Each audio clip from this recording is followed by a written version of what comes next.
Hello, my name is Harry and I'm part of the East Midlands Cyber Protect network. This network consists of police officers and staff from the 5 forces in the region whose goal is to help protect individuals and organisations from the adverse effects of cybercrime. Today's session, you'll be pleased to hear, will be non-technical and will explain how we are targeted at work and in our personal lives. Your school or college will be reliant on technology to run. For example, the school's email, online lesson plans and management information system is now a crucial part of everyday life. When something goes wrong with technology, it can have a devastating and sometimes critical impact on the operation of the school. Your IT team or IT support provider will be responsible for securing your systems and should be ensuring basic protection from cyber attacks. However, no technological solution is 100% effective. Given the scale of cybercrime and fraud today, cybersecurity is no longer just an IT problem and requires everyone's participation. School staff can be a crucial part of a school's cyber defences by following some key cyber security steps.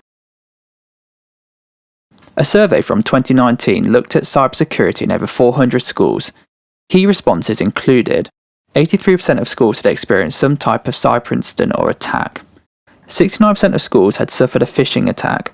This was the most common form of cyber attack across the schools surveyed. 97% of schools said losing access to IT would cause considerable disruption. This is not unusual considering how dependent schools have become on technology. 65% of schools don't train non-IT staff on cybersecurity. When trained, staff play a valuable role in defending against cyber attacks and incidents.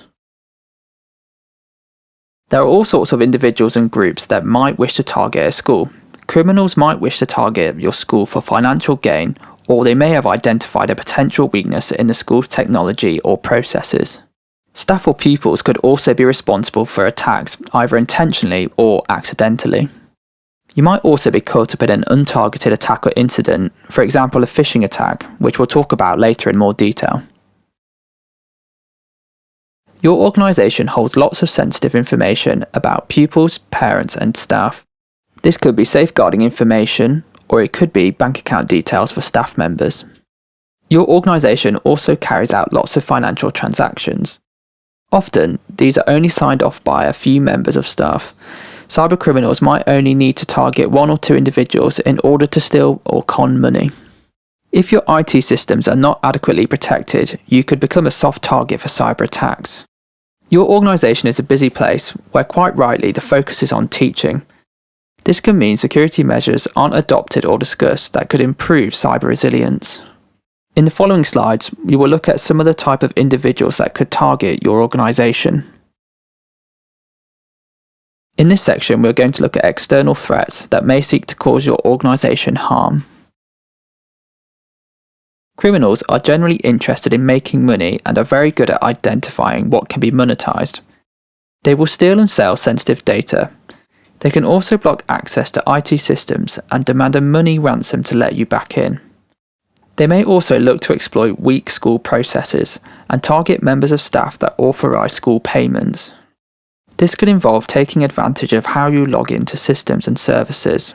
Organised criminals have the resources to perfect this approach. Up next are 2 short case studies based on real events.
We are now going to look at threats originating from inside the school.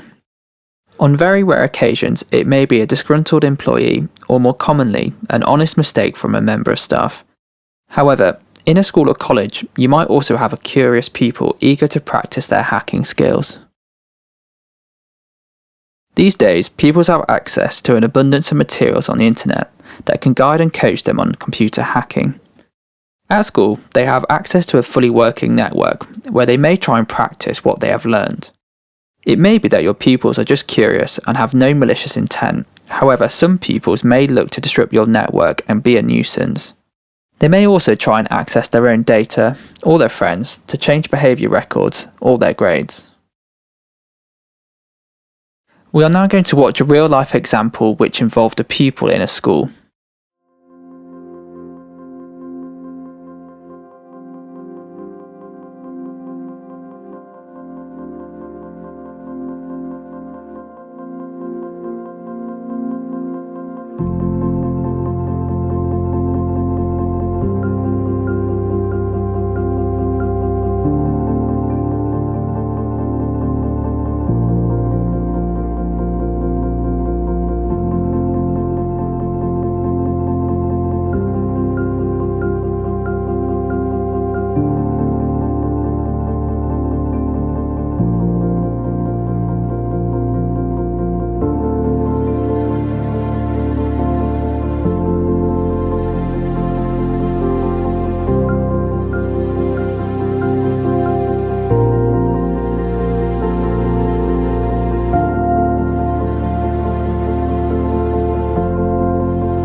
Whilst it is very rare, there is a small risk where a disgruntled member of staff might act against the school through its networks. The risk of this is low, but it's important that you are aware that this can happen. If individual members of staff have increased levels of IT access, they also have the potential to cause increased levels of damage to the school's IT, either accidentally or on purpose. We are now going to look at another short video. This was a rare but real event involving a disgruntled member of staff at a school.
Accidental cyber incidents by staff or pupils are far more common than malicious insider attacks. An accidental cyber incident may involve losing a USB storage device that wasn't encrypted, or accidentally emailing the wrong person with information containing sensitive data. It could also be losing a work device such as a phone, laptop, or tablet. Staff may also feel compelled to respond to school emails on their personal devices. These devices may not be as well protected as your school-issued device, and should be avoided if possible. In the next video, we will see a real example of an accidental data breach involving a member of staff.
On the subject of data breaches, it's important to know how a data breach can impact us both at work and in our personal lives. A data breach is a security incident where personal and confidential information is stolen by another individual. Nowadays, everyone has some sort of digital footprint online, whether that be for online banking, sending emails, social media, or just shopping online with companies like Amazon and eBay. These accounts hold varying amounts of information about us. Some hold a lot, others very little. However, at a bare minimum, to set up an online account, you will need either a username, which is often our email, and a password. If an online service you are signed up to suffers a data breach, then potentially your identity could be stolen. The information compromised could include things like your name, date of birth, street address, medical records, customer lists, bank account details, and email addresses and password combinations. Even a breach of less sensitive information, like the one with Under Armour's MyFitnessPal, can still affect millions of people, 150 million to be exact. Once stolen, criminals will look to sell the breached data either on the internet or on the dark web. This can often lead to targeted crime, such as identity theft, phishing emails and texts, and online accounts being compromised. If a criminal got into your email or social media account, what would they find? Health and banking information? Names and contact details of your family and friends, private photos and messages. For most people, it's at least one of those. Your email and social media accounts contain a wealth of personal information about you, which makes them a lucrative target for cybercriminals. The motivations behind the hacks are varied and can range from financial gain to revenge or personal amusement. Some victims are extorted for money, whilst others have their accounts used to send malicious links to their contacts. Social media is obviously a great way to stay in touch with family and friends and to keep up to date with latest news. However, it's important to know how to manage the security and privacy settings on your accounts so that your personal information remains inaccessible to anyone but you. It's worth exercising some caution when using social media. Not everyone using social media is necessarily who they say they are. Take a moment to check if you know the person and if the friend link or follow is genuine. Less obviously, you should think about your digital footprint, which is a term used to describe the entirety of information that you post online, including photos and status updates. Criminals can use publicly available information to steal your identity or use it to make phishing messages more convincing. You should firstly think about what you're posting and who has access to it. Have you configured the privacy option so that it's only accessible to people you want to see it? Secondly, consider what your followers and friends need to know and what details are unnecessary but could be useful for criminals. Lastly, have an idea about what your friends, colleagues and other contacts say about you online. This video up next highlights why you need to be careful what personal information you share online. Oh, hi, can I help? Hot chocolate. What's the name? Joelle. What was the name? Alex. Alex. There you go, Johnny. Cheers. If you like our Facebook page, we give you a free hot drink and a free pastry. We have a new like for Damien. We have a new like for Damien. Hey, Carly, are you standing by? Standing by. Hi there, can I help? Yeah, just liked your Facebook page. Okay, I'll search Facebook I'm now. searching Google. Have a phone number. I've got his email address. Okay, Carly, are you ready for information on Damien? Yep, I am. Mother's maiden name is He banks with Carly, this is the girl coming in now with the blue scarf. What's her name? Nicholas. Nicholas. His date of birth, 7th of May. She lives at 38A. Just be a couple of seconds. 2 children, age 4 and 6. Previous address. She's got the postcode. Yep, got it. Damien, age 26 and a fitness instructor. How do you know what that? Brody, who goes to UCL. Martin, who went to South Thames College. Assistant psychologist at Great Ormond Street. How did you know? That is... I don't understand. Oh, better? You know I'm a Christian as well. Oh, yeah, we know everything about you, Martin. Thank you. Nice to meet you, Anna from Russia.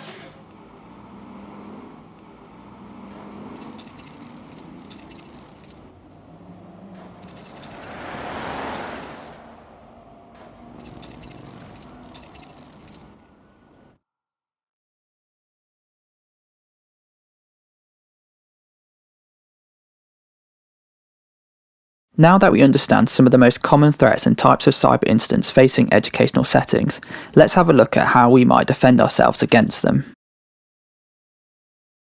This section looks at how you might defend yourself against phishing attacks.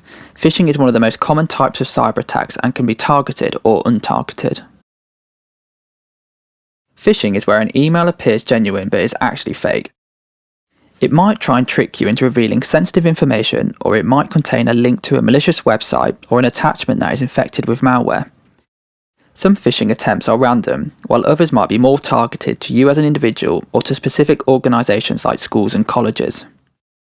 Phishing attempts typically arrive via email, but can also arrive by social media, text message, or phone call. Up next are some examples. Here is an example of what a phishing email might look like. In this email phishing example, someone is pretending to be from Microsoft.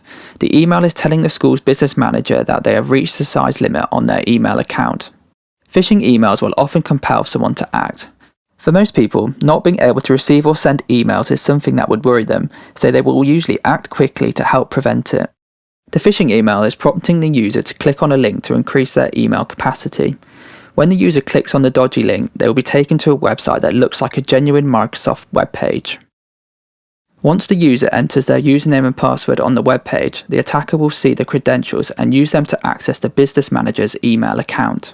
Once the attacker has gained access, they will steal the school's data or try to use the business manager's email account to phish other user accounts within the school. They might also try to convince a parent, supplier, or other member of staff to transfer money to an attacker's bank account. You can see here some common phishing emails you might receive on your personal devices. If you've received what you believe to be a phishing email, you can report it to the Suspicious Email Reporting Service. Simply forward the suspected email to report@phishing.gov.uk. As previously mentioned, phishing doesn't just apply to emails. Criminals are also looking to target us on social media, messaging apps, and via text messages.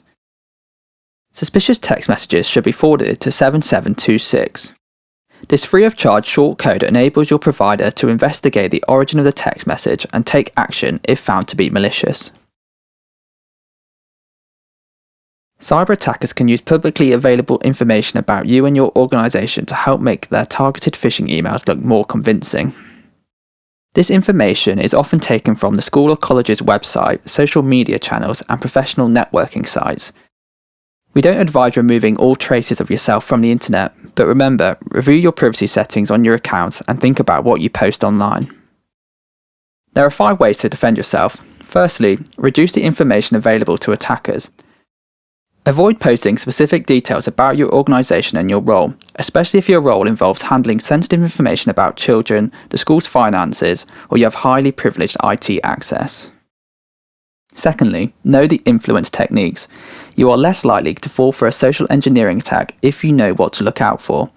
Hallmarks of a phishing attempt include urgency or authority statements that pressure you to act. Checking for poor spelling and grammar is also a good place to start. If you have a feeling that something doesn't look quite right, then it probably isn't, and you should ask for help. Thirdly, know what normal looks like. Cyber attackers using phishing techniques often target certain people and processes in an organisation. For example, cyber attackers looking to steal money from your organisation might target someone in your finance team to influence your organisation's invoice process.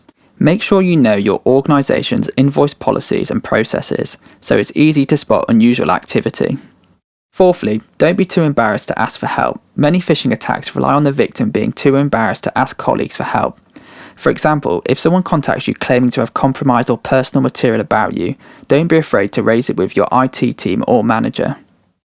Finally, report if you click. Phishing attempts can be very difficult to spot. If you fall victim to one, don't panic. If you do click on a link or file by mistake, it's important to tell the right person immediately. This will reduce the potential harm caused.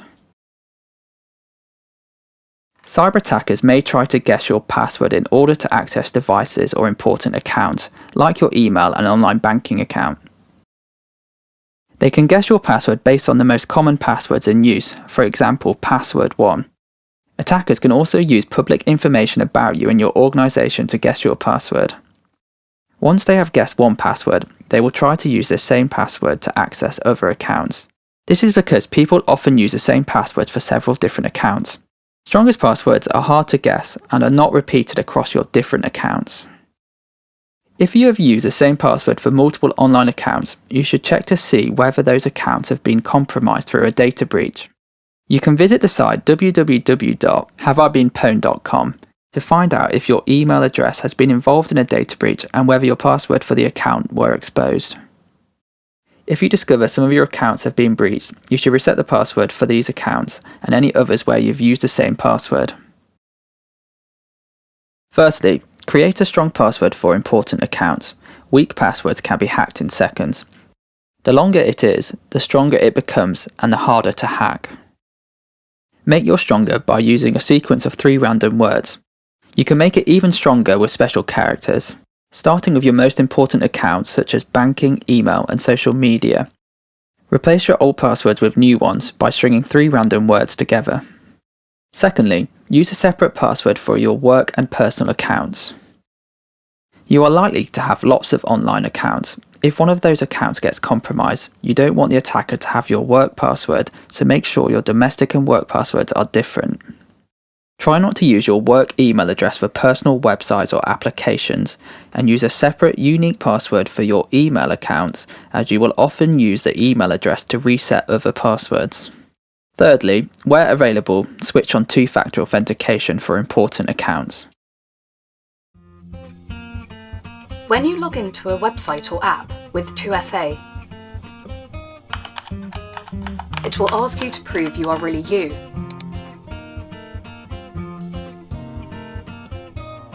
It may send you a code.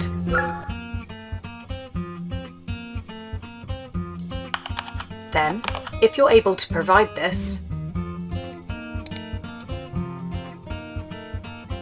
you can log in and use the service. Finally, store passwords securely. It's good practice to use different passwords for the accounts you most care about. Remembering lots of passwords can be difficult, but if you save them in your browser or password manager, you don't have to. Online service providers are constantly updating their software to keep your personal data secure, so store your password in your browser when prompted. It's quick, convenient, and safer than reusing the same password for all your online accounts. If you do need to write a password down, make sure you lock it away in a secure place. In this section, we will look at how you can protect both your organisation's and personal devices. Whilst a device that you use for work is likely to be managed and protected by the IT team, there are some things you can do to ensure that your devices stay safe and secure. You might also access school data on your own devices, or use external devices to store that data on. It is equally important that you keep those devices secure, as any cyber incident on them could impact you or your organisation. Make sure that you are complying with your organisation's IT security policies if you are using your own device or external storage. Firstly, do not ignore updates. Keep your operating system and apps up to date. Apply software updates promptly. They contain patches that keep your device secure, including protection from ransomware and other types of viruses. In some cases, updates are applied automatically, but sometimes you may be prompted to install the update, which you should do. If you see an error message or believe software or apps aren't updating as you'd expect, then contact your IT support.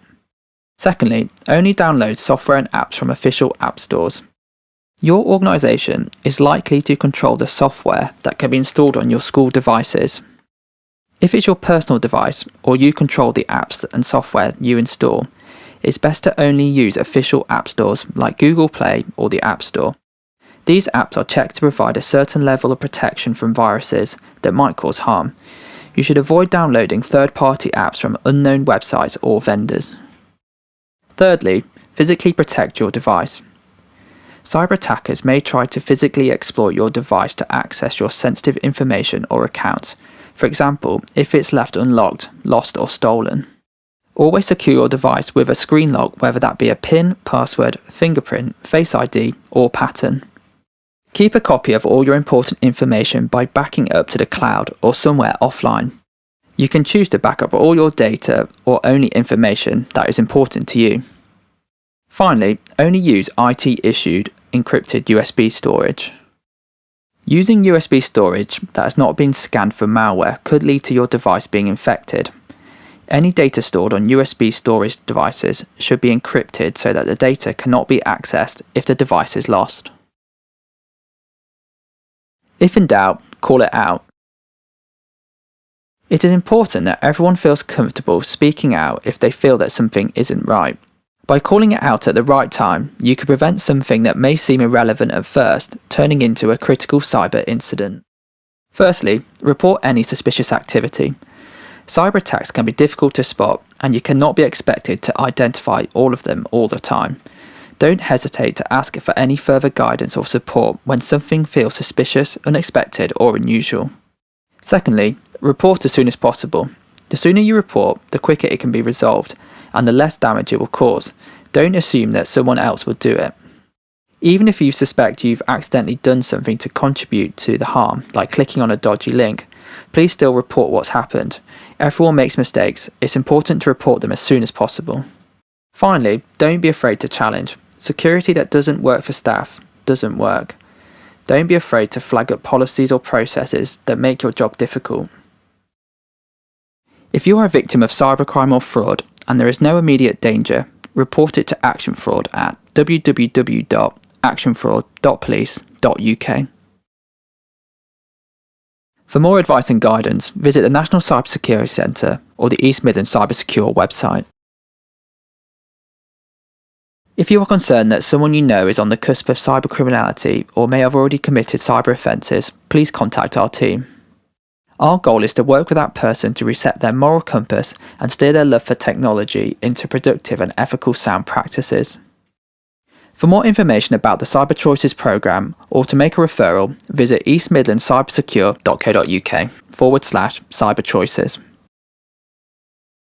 Thank you very much.